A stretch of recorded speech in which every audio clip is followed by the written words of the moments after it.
Hola, muy buenas, ¿qué tal? Bienvenidos a este tercer episodio del podcast de IA Educativa. Aquí al mando de la nave tenemos a Salvador y a Javi, mucho gusto.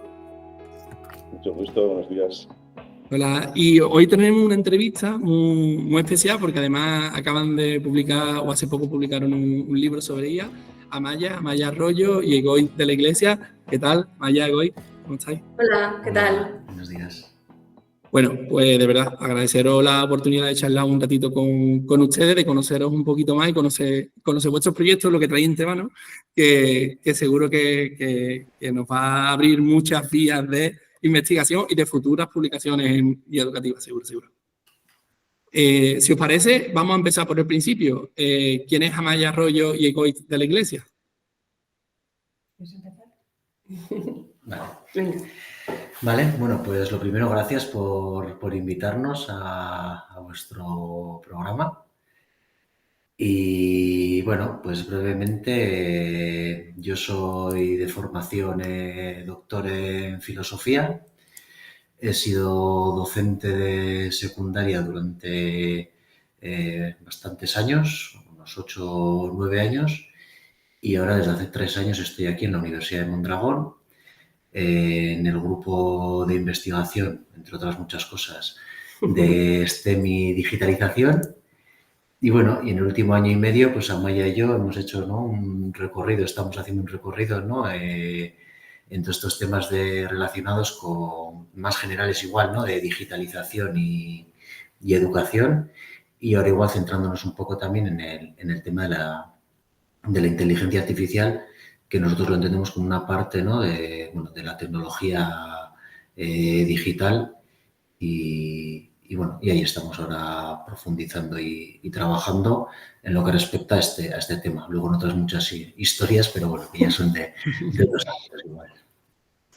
Genial, gracias, Egoy. Y en mi caso, bueno, pues yo me siento al lado de Goitz, estamos los dos sentados en el mismo despacho. Y bueno, yo sí, a la hora de definirme, yo soy profesora de educación especial, soy maestra de formación. Y bueno, pues es verdad que cuando fui terminando y tuve que hacer el proyecto, ¿no?, de la diplomatura, ya que es un poco así más de abuela cebolleta, pues me tocó hacer un proyecto en relación con la tecnología digital hace muchos años, pero sí que me pareció bastante sorprendente, ¿no? Me sorprendió cómo bueno, pues la tecnología podía influir en un tema tan, no sé, tan humano, ¿no?, como el aprendizaje. Entonces, de ahí fui un poquito investigando, formándome, trabajando en ese ámbito y todos esos pasos que, bueno, he sido profesora, por supuesto, como Egoitz en una escuela, pero también, bueno, pues he estado de otro tipo de perfiles. Pues he terminado la universidad comprometida con la formación inicial del profesorado y pensando que, bueno, hay un gap bastante grande que cubrir en el tema de la competencia digital docente, la competencia digital de los futuros docentes y entonces, bueno, pues desde hace un tiempo sí que eso, como dice Goitz, la digitalización y la educación es como ese tándem, ¿no?, el que a mí me produce tanta pasión y tanta magia, pero últimamente pues sí que vimos esa necesidad de abordar el tema de la inteligencia artificial, porque era como un tsunami, bueno, es y ya está encima, que tenemos responsabilidad, ¿no? Tanto los que estamos en el aula, los que estáis en el aula, como los que estamos en la universidad, en temas de docencia, de futuros docentes y también en temas de investigación. Así que, bueno, estamos intentando abordarlo de la manera más integral posible, pero todavía tenemos mucho que hacer, ¿no? Veremos por dónde va. Totalmente de acuerdo contigo, Maya. Estamos en una fiebre de la IA y yo creo que últimamente todos los tecnólogos que estamos en educación, de más o menos nivel de profundización, al final tenemos que hacer una mirada al tema de la IA. Un poco ese es uno de los principales motivos de nuestro blog y de lo que estamos compartiendo aquí hoy. Así que, de verdad, me parece que, bueno, una preguntita que ya me has autorrespuesto, que ¿cuál fue vuestra principal motivación de escribir un libro sobre IA? Entiendo que van por ahí los tiros, ¿no?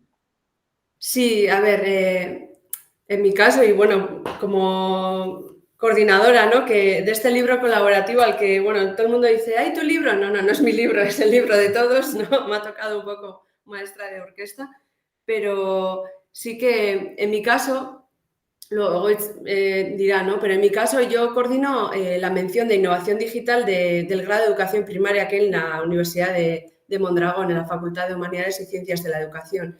Y entonces, claro, tenemos un módulo, nosotros trabajamos de manera, bueno, no por asignaturas, sino módulos interdisciplinares, y en la especialización, en esa mención, hay un módulo que se llama Inteligencia Artificial en Educación. Entonces, claro, en el año 2021-2022, en el curso, perdón, yo dije, ostras, ¿cómo voy a hacer esto, no? Con toda la información que hay. Entonces, lo que intenté hacer fue montar 2 simposios o 2 mesas de expertos, expertas, ¿no? En 2 congresos e invité básicamente a todos los autores que están en el libro, ¿no? Uno fue el Congreso de Educación Mediática en Segovia y otro fue el Congreso Multidisciplinar de Investigación Educativa, el CIMIE, en Santander. Entonces, Egoitz, José Luis Serrano y Sara Osuna participaron en Santander y Beñat Flores, César Pollatos y Mariona Granet participaron en Segovia. Y entonces yo les dije, oye, que esto no se quede aquí, ¿por qué no hacemos, ¿no? Todas estas preguntas que tenemos, darle forma de libro y hacerlo. Y bueno, pues estas locuras que al final pues se tangibilizan, ¿no? Qué buena, qué buena, qué buena. Por cierto, no lo hemos dicho, el libro es Inteligencia Artificial y Educación construyendo puentes. O sea, me parece un título genial a todo esto. Y la editorial es Grau, ¿vale? O sea, ya está publicado, ya de hecho pondremos el enlace seguramente, tanto en la publicación educativa como en el otro lado para que se pueda adquirir. Y bueno, y a Egoitz, que está ahí callado, pero le voy a ir sacando poquito a poco. Yo hablo mucho. No, que va, al contrario. Sí. Yo me voy a callar en breve, Salvador está ahí en la retaguardia y él llegará un momento en el que tomará el relevo y ya me callaré yo, ¿sabes? Entonces, nada, aquí vamos a hacerlo así por el tema de que los oyentes nos vayan siguiendo bien. Goitz, ¿qué tal la experiencia? ¿Cómo fue esa experiencia desde la conexión con el seminario y después sentaron un grupo de trabajo para, entiendo, elaborar? Cuéntanos un poquito. Sí, bueno, ya digo que este es un proceso que llevamos ya cocinando, ¿no? De varios años. O sea, Maya y yo ya en su día, en el 2021, ¿verdad? Empezamos con el proyecto de hacer una guía digital aplicada a educación para filosofía, para secundaria, en la que planteamos una serie de dilemas digitales, ¿no? Y los abordamos desde una perspectiva filosófica y cómo trabajarlos en el aula. Es verdad que en aquella época la inteligencia artificial todavía no estaba tan en auge y planteábamos, ¿no?, estos dilemas desde otra perspectiva, ¿no? Luego el año siguiente, ya cuando la inteligencia artificial empezó a impactar y se empezó a hablar de educación, inteligencia artificial y ética, también nos hago otra investigación para ver, una revisión sistemática, para ver realmente si cuando hablábamos de perspectiva ética era una perspectiva ética que estaba planteando o era otra cosa, ¿no? Y luego ya, pues Amaya nos vino con la embajada, que es algo muy típico de Amaya, del libro. Y como partía ya, bueno, de lo que habíamos hecho en el congreso y de que ya habíamos conocido a la gente y había buen feeling, ¿no? Pero la verdad que fue un proceso, bueno, bastante natural, ¿no? Y interesante. O sea, fue muy fácil, ¿no? Pensar, ¿no?, un poco cómo cuadraban los distintos capítulos, cómo nos enriquecíamos mutuamente, ¿no? Y bueno, hicimos unas cuantas reuniones, pero es verdad que todo fue como muy, muy orgánico, muy, muy natural. Y entonces un proceso, pues, bueno, que yo creo que es un proceso que es otra parte esto del proceso, ¿no? No es ni mucho menos el final, ni entonces muy, muy interesante y enriquecedor. Qué chulo, guay. Genial. O sea, porque además es bonito, ¿no? Ver cómo estas obras al final toman luz y bueno, y deja vuestra pequeña impronta en un momento en el que además 2024 se prevé como el año de la consolidación fuerte. El año pasado fue el de la fiebre y este es de la consolidación. Amaya, en ese aspecto, como un poco coordinadora de toda esta movida de embajadores y de escritores y redactores y demás, ¿qué preocupaciones o qué percepciones tienes, tanto positivas como negativas? O sea, en el sentido de, ¿has leído mucho, te has preparado mucho relacionado sobre la implicación de la IA en el aula? no sé, un poco una opinión profesional sobre qué es lo que ve tanto positivo como negativo de la IA en el aula, un poco genérico, y ya después concretamos cositas conforme vayamos avanzando, ¿te parece?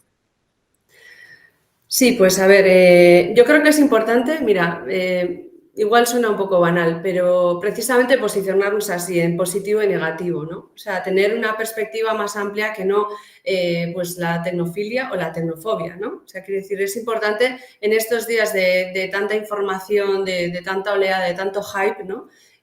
Pues ser capaces de un poco abstraer lo que puede ser interesante y lo que puede darnos pistas de lo que puede ser más oscuro o algunos tipos de peligros, no sé, porque últimamente, ¿no? Estamos muy polarizados en el tema de la digitalización y creo que es interesante. De cara a la inteligencia artificial, antes comentaba con una compañera, ¿no? A mí me parece que es un tema que nos ha hecho acercarnos a personas que estamos en disciplinas muy diferentes. Y eso yo lo valoro muy, muy positivamente, ¿no? Porque hasta ahora, no sé, la tecnología educativa siempre históricamente sí que ha tenido, ¿no? esa multidisciplinaridad, pero claro, en este libro, si os fijáis, hay perfiles muy diferentes. Bueno, Goetz viene la filosofía, la ética, pues, joder, después de tantos años, pues es un tema que lo ha puesto encima de la mesa y no encima de la mesa, sino que un discurso vacío que también lo hemos detectado, sino que parece que ahora, pues incluso desde los gobiernos, o sea, de modo más amplio y de modo más local, ¿no? Se está intentando abordar el tema de la ética. El tema de la creatividad, ¿no? Nuestro compañero Beñat Flores, pues también es un tema que, bueno, pues igual se trabaja desde el marketing, desde los ámbitos más creativos, ¿no? Aquí tenemos el grado pues entonces, ahora me sale en euskera. Audiovisual. Eso es de comunicación audiovisual. Trataba la creatividad, pero ahora también lo hemos metido, ¿no? El tema de la pedagogía crítica, el tema de, pues yo creo que eso es lo que saco yo más en positivo, que es un tema que el tema de la inteligencia artificial, incluso con perfiles más técnicos como el de Ainara, que no estuvo presente en esos foros, pero que sí hemos detectado que hoy en día la alfabetización en IA es algo como muy básico. Todos necesitamos y todas necesitamos entender mínimamente qué es. Entonces, yo, si tuviera que subrayar un aspecto positivo, es el que ahora podemos trabajar diferentes perfiles sobre esto y abordarlo de una manera más integral, más auténtica y buscar soluciones complejas para problemas o escenarios complejos y no en algo más simplista, ¿no? Como hasta ahora ha pasado, ¿no? Sí o no. No estamos en esa tesitura. Estamos en el sí, por supuesto, pero en el cómo y el para qué, ¿verdad? Y por otra parte, si tuviéramos que destacar algo negativo, bueno, es que tampoco es negativo, es una implicación no tan... A mejorar, algo a mejorar. Sí, eso es. Yo creo que es que también tiene su lado positivo, por eso lo digo. El tema de la privacidad, todo esto, ¿no? El tema de qué se hace con los datos, quién gobierna, qué se está haciendo, bueno, que tiene mucho que ver con ese posicionamiento ético, más allá de eso, por supuesto. Pero yo creo que es, bueno, es como las bambalinas de lo que está pasando y que por una vez o últimamente no nos parábamos mucho a pensar en eso y ahora sí, ¿no? Entonces, yo creo que ese discurso que tiene la posibilidad de ser muy oscuro y llevarnos a, pues eso, a una tecnofobia, ¿no? Hay que trabajárselo, hay que cocinarlo, hay que darle forma para que sea realmente una conciencia y que pase a pues, esos lados más positivos, a hacerlos desde de un prisma más constructivo. Entonces, yo creo que estamos en un momento muy interesante, que no es una moda, que es una realidad, es un cambio de paradigma y que es un momento de abordarlo teniendo en cuenta todas las ramificaciones que puedan salir, ¿no? Entonces, bueno, yo me posicionaría ahí. Me quedo con una palabra... Me quedo con una palabra que has comentado, Maya, que es el tema de conciencia. Eso lo vamos a ir viendo poquito a poco y yo creo que obras como la vuestra, artículos como los nuestros, podcast como los que estamos haciendo hoy, ayuda un poco a tener un poquito más de luz, ¿no? Lo hemos estado hablando fuera de cámara, arroja un poquito más de luz sobre todo este hype, ¿no? Y no sé, me interesa mucho saber la opinión de un filósofo en la sala al respecto. Bueno, yo igual a lo que ha comentado Amaya, es una visión compartida, ¿no? Igual añadiría que lo que ahora estamos viendo con la inteligencia artificial, ¿no? A nivel, bueno, de cuestionamiento, ya sea legal, ético, moral, ¿no? Que si nos vamos a un nivel bastante profundo, yo creo que tiene que ver con la forma en la que tenemos de entender la sociedad, ¿no? ¿Qué clase de sociedad queremos y qué clase de sociedad llevamos al aula? Son dilemas o cuestiones que están en el aula de manera encubierta desde el momento que implementamos cualquier tipo de tecnología digital, ¿no? Que se basa, pues, por ejemplo, en algoritmos, ¿no? y en recopilación de datos. Sin embargo, la inteligencia artificial yo creo que es algo más personal, ¿no? Que como es la primera tecnología que parece humana, ¿no? Ha activado ciertos miedos, ¿no? Que llevamos viendo, ¿no? En el cine, en la ciencia ficción, etcétera, ¿no? Desde hace tiempo y a través de esos miedos, ¿no? De si se va a suplantar al ser humano, si qué clase de relaciones vamos a tener a partir de ahora, ¿no? Entre personas y máquinas y, bueno, todas estas cuestiones que ha activado también las llevamos al aula. Pero yo creo que en el fondo de eso, ¿no? Tenemos que mirar un poco, bueno, más atrás, en cierto sentido, en qué clase de tecnologías introducimos en el aula, con qué pertinencia, ¿no? Que es una palabra que la tomo del discurso de Amaya, con qué pertinencia aplicamos esas tecnologías en el aula y si realmente somos conscientes, ¿no? De cuando utilizamos ese tipo de tecnología, ¿no? Que se basa en algoritmos y que recopila datos, ¿no? ¿Qué impacto puede tener eso, no ya solo bueno, en el día a día, ¿no? del aula, sino en el futuro, ¿no? del alumnado? Porque ahora estamos, como decíamos, ¿no? En un cambio de paradigma y todavía no sabemos, ¿no? Que todo ese trabajo de recopilación de datos que hace, me da igual que sea un programa de disco duro virtual, ¿no? Una aplicación de disco duro virtual o una inteligencia artificial determinada, con esos datos que le estamos regalando, quizás a veces de forma inconsciente, ¿no? ¿Qué puede pasar el día de mañana, ¿no? Si alguien accede a esos datos y tiene todo ese biodata, ¿no? de nuestro alumnado? Entonces, sin entrar, ¿no? En el discurso del miedo, porque yo creo que la inteligencia artificial es una herramienta buena y es una herramienta interesante y es una herramienta que tenemos que utilizar.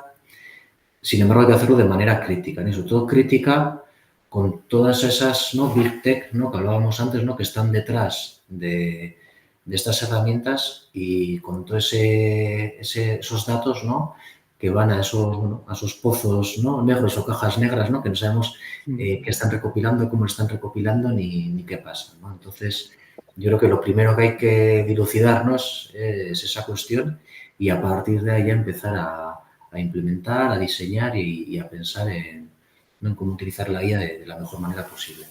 Y yo, perdonad, porque ya he dicho que hablo mucho, pero yo añadiría... Dale. Yo cuando escucho a Goetz es una maravilla, yo tengo mucha suerte de tenerlo a mi lado y aprender con él. Pero yo añadiría una cosa y es que esa forma crítica también implica el decidir cuándo no hace falta. O sea, yo no soy defensora de no utilizarlo, ¿eh? O sea, no quiero decir que no haya que utilizarlo, pero en temas de aprendizaje, si vamos a la datificación, y esto es algo que lo hemos hablado también, parece que ahora, como hay oportunidad de ello, hay que datificar absolutamente todo, hay que evidenciar todo el proceso y, claro, eso supone que nos posicionamos ante un escenario de aprendizaje donde todo se hace a través de las tecnologías digitales. Y no es eso. O sea, introducir la inteligencia artificial en la educación no significa que tengamos que hacer todo de manera, o sea, a través de ella, ni guiada por ella, ni alimentando a ella, ¿no? Yo creo que esa forma crítica también implica, y por eso decía, saber cómo funciona esa alfabetización también, implica pues saber que hay algunos momentos en los que quizás no aporte valor añadido o el valor añadido sea no utilizarla. Entonces yo creo que en esa tesitura nos ayuda mucho esa postura crítica porque ¿cuándo vamos a regalar esos datos? O bueno, ahora nos dicen, nos aseguran que pagando no se van a regalar.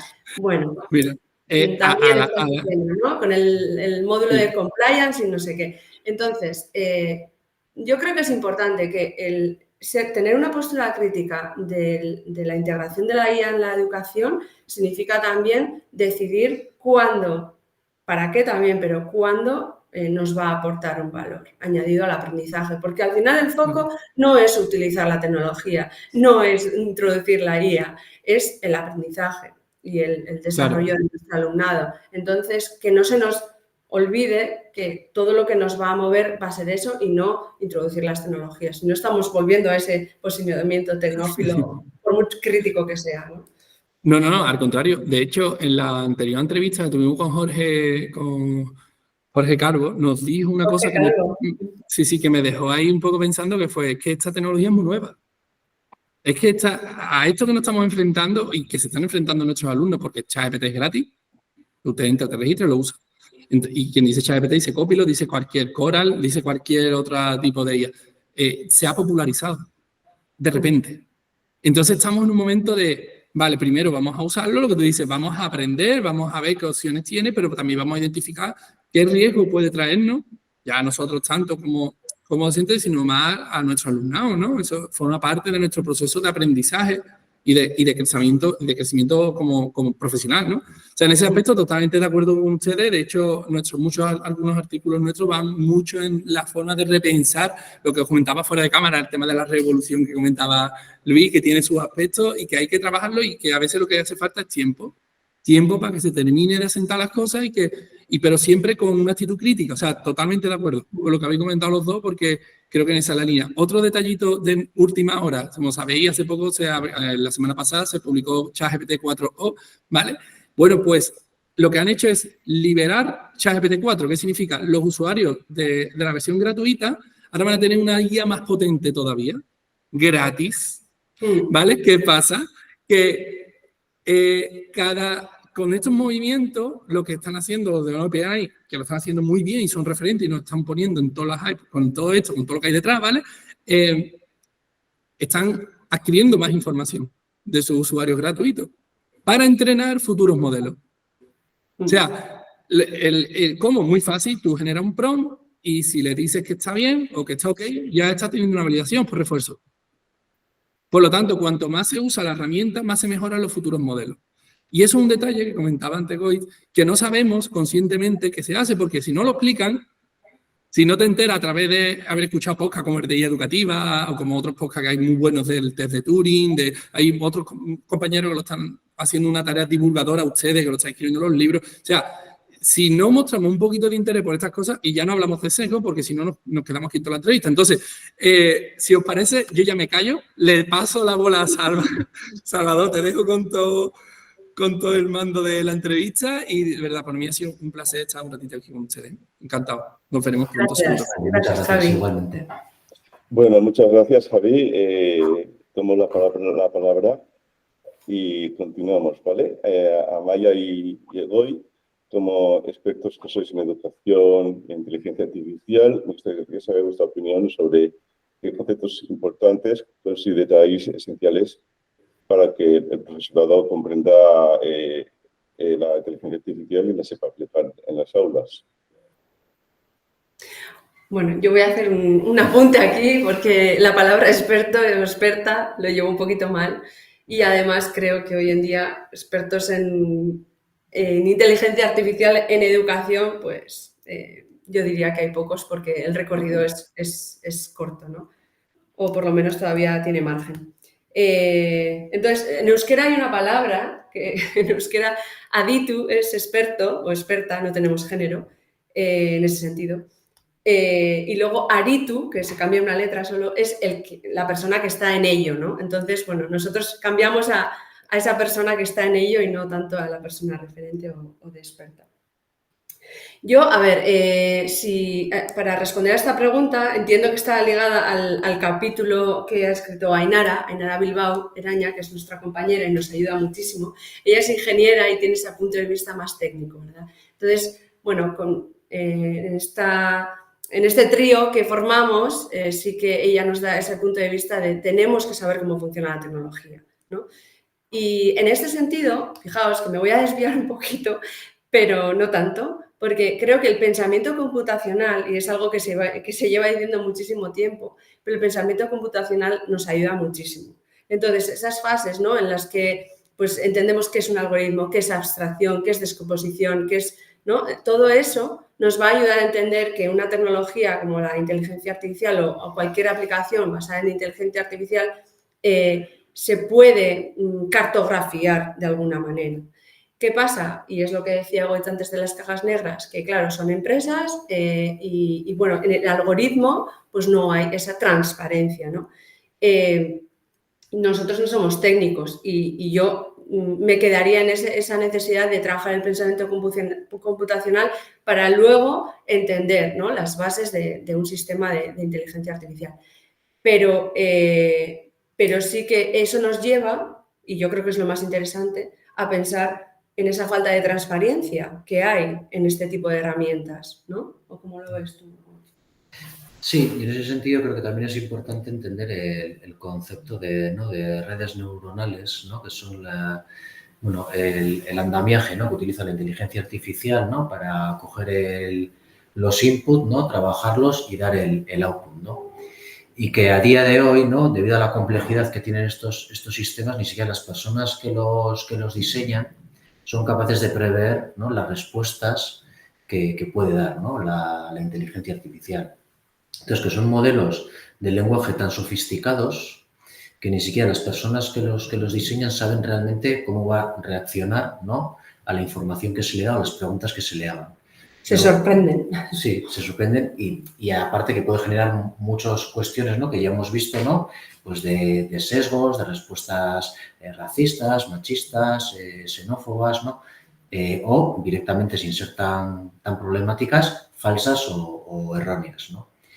Y entonces, a la hora de, por lo menos, implementar este tipo de tecnología en educación, ¿no?, debemos de tener ese pudor de, a nivel profesional, no y a nivel personal, ¿no?, o sea, a nivel profesional, no implementar una tecnología que realmente no sabemos qué clase de respuestas le puede dar al alumnado.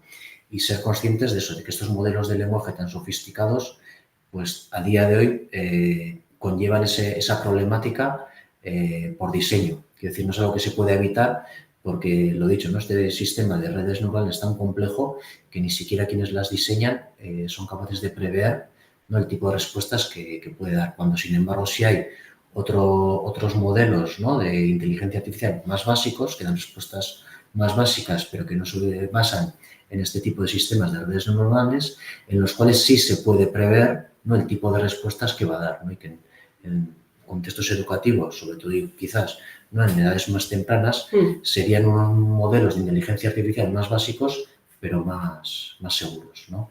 Y ser consciente un poco de, bueno, pues las cajas negras, los sesgos, ¿no?, la alfabetización en esta tecnología es importante para saber qué clase de herramienta estamos introduciendo en clase. Me he quedado con una idea que ha comentado Amalia al principio, en el sentido de que realmente nunca somos expertos en todo. Pues, como sabéis, siempre estamos constantemente aprendiendo. Es decir, todos estamos constantemente aprendiendo unos de otros y claro, bueno, siempre, pues, todos los días la vida es un aprendizaje continuo y claro, efectivamente, quería comentar que estoy de acuerdo contigo a ese respecto. Como sabéis, siempre estamos... el aprendizaje es continuo, tanto por parte del profesorado, también por parte del alumnado. Y efectivamente, esto es así, creo yo. A propósito de las oportunidades de la inteligencia artificial, ¿cuáles creéis que serían las oportunidades más prometedoras que la IA puede ofrecer en la educación hoy en día?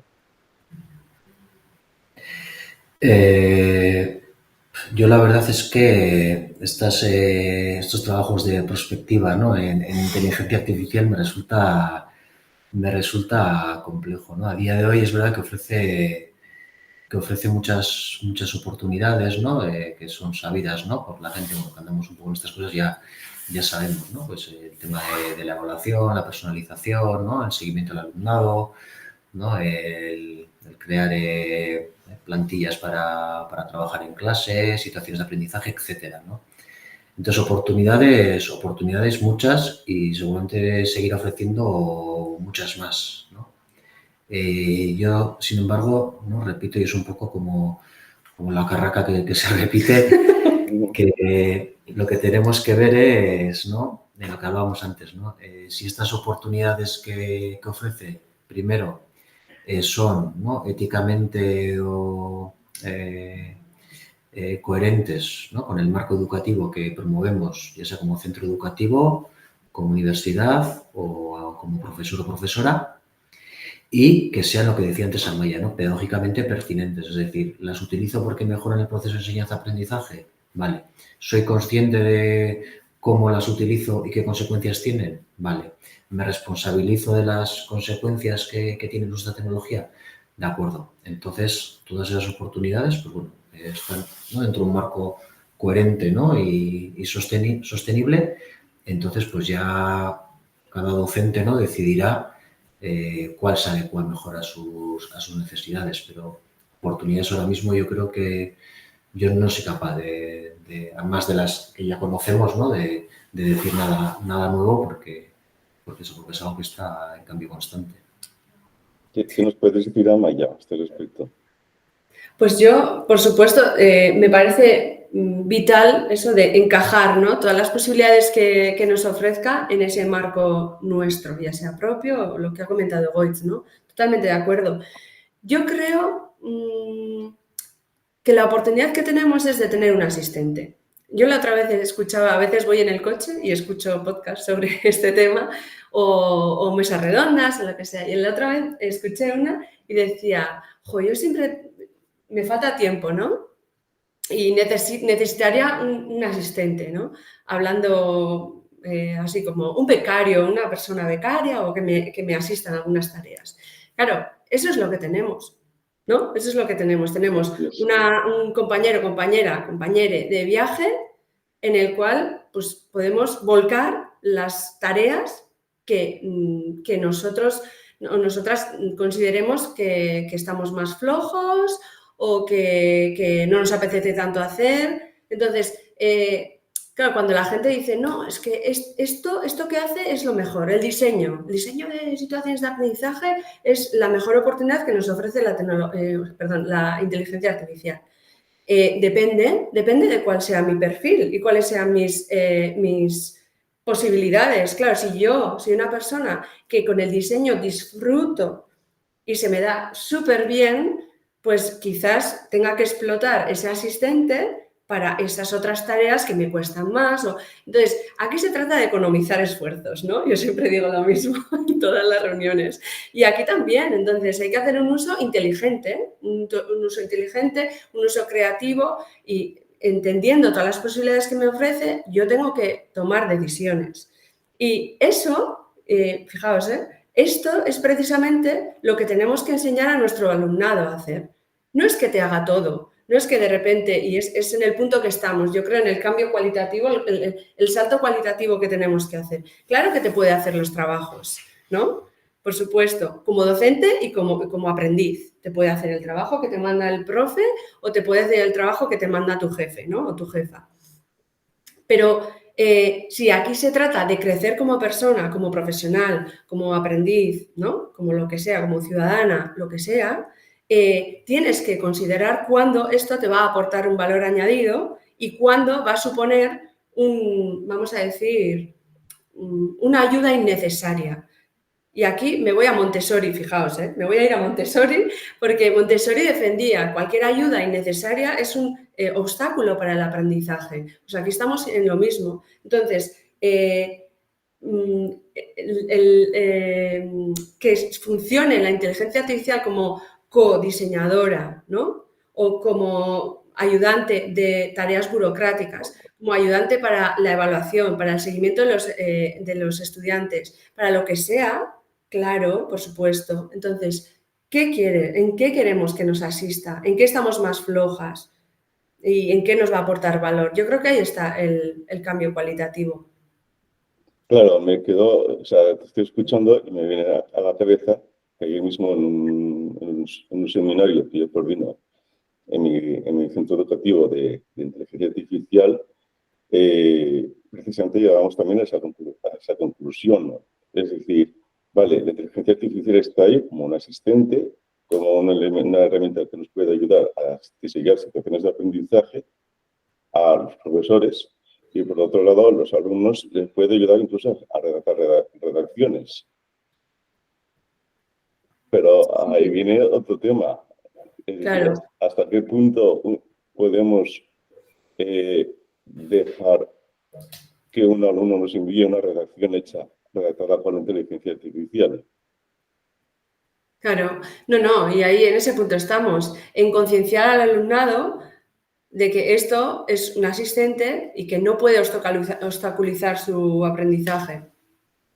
Y por supuesto también creo que nosotros como docentes debemos valorar cuando la inteligencia artificial nos está aportando información útil, ser críticos con la inteligencia artificial y posiblemente a veces nos está ayudando realmente o en ocasiones quizás no está ayudando tan directamente y tenemos que reformular lo que la inteligencia artificial nos envía para diseñar nuestras tareas docentes.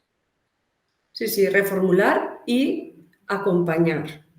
Porque si no les damos ejemplos de cómo se puede utilizar, siempre van a buscar la trampa. Yo también lo haría si volviera atrás en el tiempo, ¿no? O sea, si puedo hacer menos esfuerzo porque una tecnología me lo puede hacer, claro que lo voy a hacer.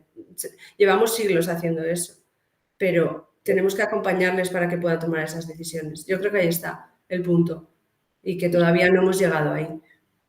Totalmente de acuerdo, sí. Y a propósito del tema ético, del tema de la ética, ¿qué consideráis cuáles serían algunos desafíos éticos y prácticos que los docentes deben estar preparados para enfrentar al implementar la inteligencia artificial en sus tareas docentes?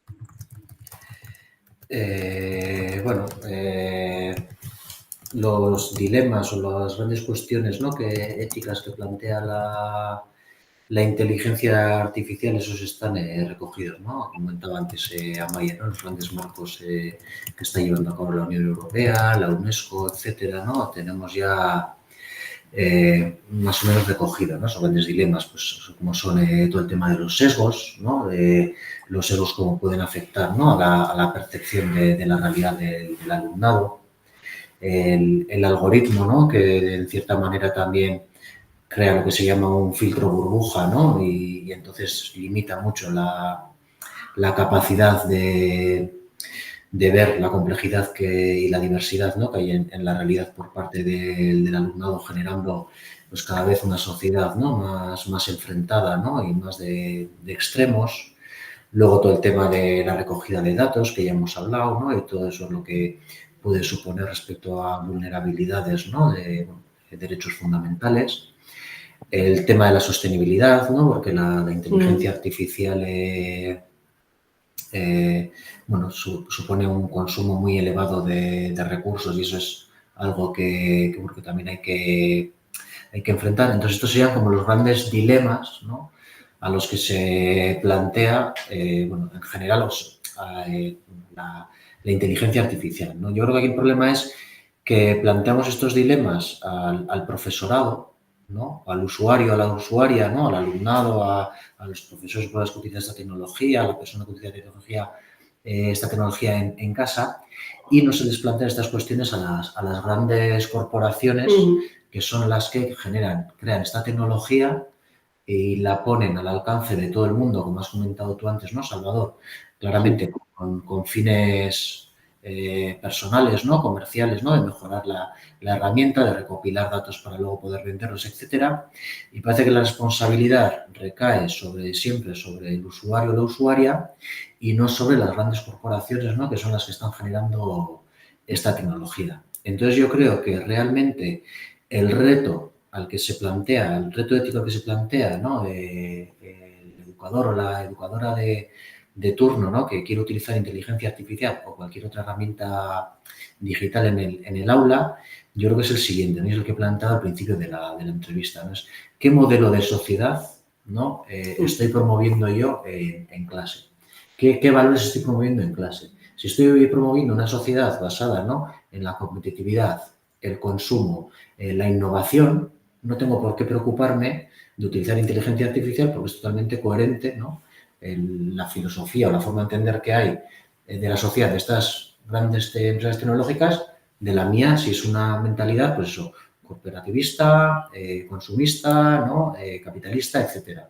Sin embargo, si promuevo otra serie de valores, tengo que ser consciente que el uso de esta tecnología genera una incoherencia, ¿no?, fundamental entre mi práctica real y mi discurso. Y entonces es complicado que el alumnado realmente adquiera un sistema de valores, por mucho que yo lo predique de palabra, si no lo predico con los actos. Entonces yo creo que realmente el dilema ético al que se enfrenta y nos enfrentamos día a día, ¿no?, y esto lo hemos debatido también nosotros, ¿no?, a la hora de pensar en nuestros diseños, ¿no?, es la coherencia entre lo que digo que hay que hacer y lo que hago. Y ese yo creo que es el verdadero dilema que nos enfrentamos ahora y que la apuesta, ¿no?, debería de ser por exigir, ¿no?, pues unas herramientas que realmente se correspondan, ¿no?, con un sistema de valores, pues eso, justo, equitativo, sostenible, igualitario, ¿no?, democrático. Vale. Si os parece, para ir avanzando un poco, pues creo que me está comentando Amaya que tenéis algunas cositas que hacer, ¿verdad? Vamos a avanzar un poquito más y vamos a ir un poquito hacia el final del libro. Estamos presentando aquí, ¿no?, vuestro libro de guía educativa Construyendo Puentes, ¿vale?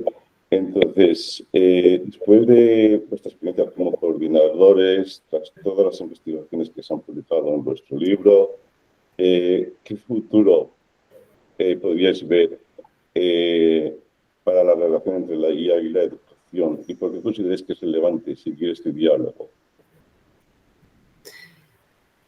¿Me puedes repetir la pregunta? Porque al final se me ha... Sí, la repito. Después de haber coordinado este libro, después de todas las investigaciones que se han llevado a cabo en el libro y las conclusiones, ¿qué futuro veis para la relación entre la inteligencia artificial y la educación? ¿Y por qué es crucial seguir este diálogo? ¿Por qué consideráis que es importante seguir este diálogo? Vale, sí, gracias, Salvador. Yo creo, bueno, yo tengo formación en comunicación también, entonces el diálogo para mí es la base de todo, ¿verdad?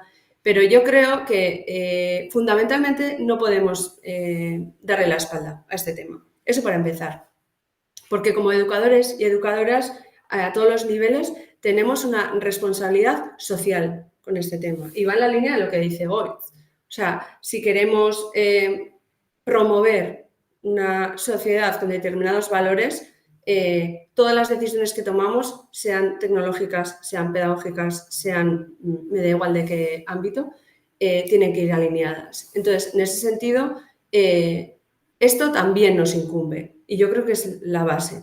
Y como nos incumbe, nos tenemos que formar. Y como nos tenemos que formar, tenemos que seguir hablando y tenemos que seguir construyendo y tenemos que seguir tomando decisiones. Yo creo que no podemos tomar decisiones sin formarnos, sin una base y sin compartir.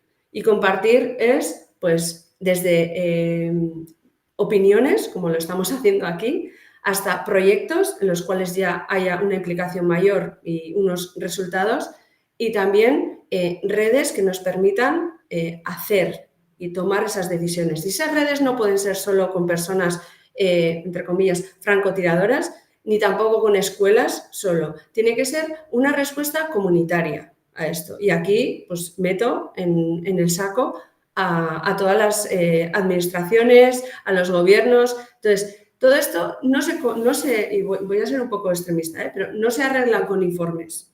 Hay un montón de informes que estamos leyendo y básicamente todos llegan a decir lo mismo, pero luego no hay un aterrizaje de eso, porque se queda como en el tejado de los que estamos en el aula. Y los que estamos en el aula, sea el nivel que sea, pues tenemos el margen de maniobra que tenemos, ¿no? Entonces, tiene que ser una respuesta colectiva, compleja, al problema vamos a decir reto, al reto que tenemos, ¿verdad? Entonces, en ese abordaje tenemos que seguir hablando de esto. y tenemos que seguir tomando decisiones. Yo me posicionaría ahí desde una manera proactiva con esa responsabilidad social. Y Edoy, ¿qué nos puedes comentar sobre la inteligencia artificial a medio y largo plazo? ¿Cómo veis los 5 próximos años que evolucione la inteligencia artificial en el mundo de la educación? Sí, bueno, ya he dicho antes que tampoco soy un experto en lo que es una inteligencia artificial a nivel técnico, ¿no? Aquí sí que me gustaría igual poner el matiz, ¿no? Que hasta ahora no lo hemos comentado y comentamos antes que es importante la alfabetización, ¿verdad? Aquí, claro, estamos hablando de inteligencia artificial generativa, ¿vale? La inteligencia artificial es algo mucho más amplio que lleva en nuestras vidas, ¿no? Mucho tiempo, ¿no? Desde que utilizamos, ¿no? el Google Maps o una Smart TV, ¿no? Ahí hay inteligencia artificial, ¿vale? Entonces, yo creo que aquí hay que reflexionar también en otra cosa y otro matiz, ¿no? Cuando estamos hablando de educación, pero se nos olvida ponerle el apellido al adjetivo. Estamos hablando de educación formal, ¿no? Porque la educación es todo lo que hacemos, ¿no? Entonces, cuando decimos, ¿no? que la chavalería, ¿no? La gente, los chavales y las chavalas de hoy en día están utilizando ChatGPT, por ejemplo, ¿no? O TikTok, ¿no? Que también tiene algoritmos de inteligencia artificial detrás, ¿no? Para filtrar, ¿no? Todo el tipo de vídeos que ven y que dejan que ver y la información y la publicidad, etcétera. Ya se están educando con inteligencia artificial. Entonces, yo creo que también hay que ampliar el discurso, ¿no? de lo que es el marco de la educación. Nosotros en clase podemos abarcar lo que podemos abarcar y yo creo que tenemos una responsabilidad como docentes. Y sin duda, ya lo comentaba Maya, la inteligencia artificial ha venido a quedarse y yo creo que en el futuro, el día de mañana, va a ser una herramienta más que va a estar integrada en todos los sistemas que utilicemos, que no nos vamos ni a dar cuenta de que está ahí porque trabajará, como quien dice, entre bambalinas. A no ser que la estemos utilizando a nivel de inteligencia artificial generativa, pues como un asistente personal, ya sea para que me haga la agenda, para que me haga los resúmenes de X o me haga lo que sea. Pero yo creo que sí que hay que ampliar el foco, ¿no? a nivel social, ¿no? De que todo es educación. Y que entonces los chavales, ¿no? y las chavalas ya se están educando con la inteligencia artificial, con los sesgos de la inteligencia artificial, con los algoritmos de la inteligencia artificial, con la forma de ver la sociedad, decíamos antes, ¿no? De estas grandes empresas tecnológicas que pueden ser TikTok, WhatsApp, Instagram, ¿no? Pero OpenAI, Microsoft, Apple, ¿no? Etcétera, que son las que están detrás de toda esta tecnología y estas herramientas. Entonces, yo creo que eso, que sin saber lo que va a pasar en el ámbito educativo dentro de 5 años, sí que creo que tenemos que tener en cuenta esas dos cosas, ¿no? Que la inteligencia artificial es mucho más que la generativa y que está en muchas más partes de nuestro día a día que GPT y que educación es más que educación formal, ¿no? Que nosotros estamos en educación formal, pero que por mucho que la regulemos en educación formal y llegásemos a hacer un uso perfectamente coherente, justo, equitativo de la inteligencia artificial o de la tecnología digital en general en la educación formal, toda la educación no formal tiene un peso mucho mayor, ¿no? que va a afectar de manera mucho más ¿no? profunda a las generaciones, ¿no? actuales y futuras. Y por eso, y creo que igual por ya cerrar, y por eso para mí vamos a ir en la línea, y no voy a decir tenemos que ir, vamos a ir, voy a ser idealista, vamos a ir en la línea de formar esa capacidad crítica, de poder visualizar cuándo se está utilizando la inteligencia artificial, de poder decir, bueno, pues aquí tiene esta implicación y entonces voy a considerar utilizarla, no utilizarla o utilizarla así.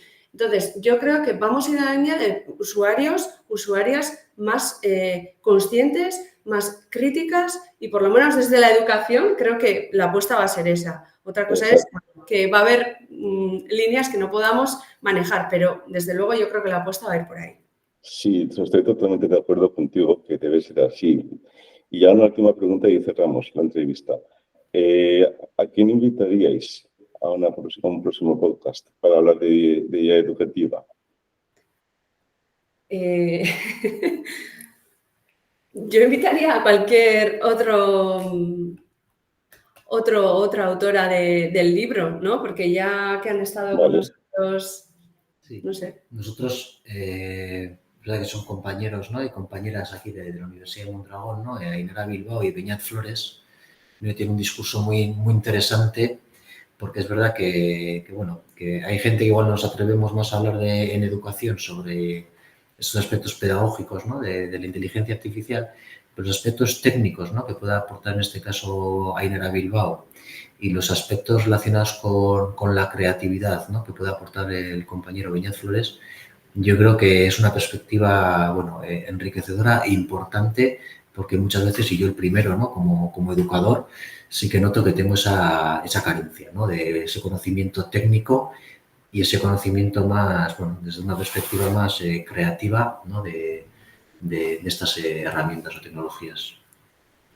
Bueno, pues quería daros las gracias a los dos en el nombre del compañero Javier Prada, del resto de compañeros que formamos la educativa.org. Somos totalmente conscientes de que vais a tope, que vais a full con vuestras tareas, en vuestras tareas docentes. Entonces, muchas gracias por vuestro tiempo. Gracias a ti, vale, Salvador. Muchas gracias. Seguimos en contacto. A vosotros. Seguimos hablando. Vale, gracias. Vale, muchas gracias. Adiós.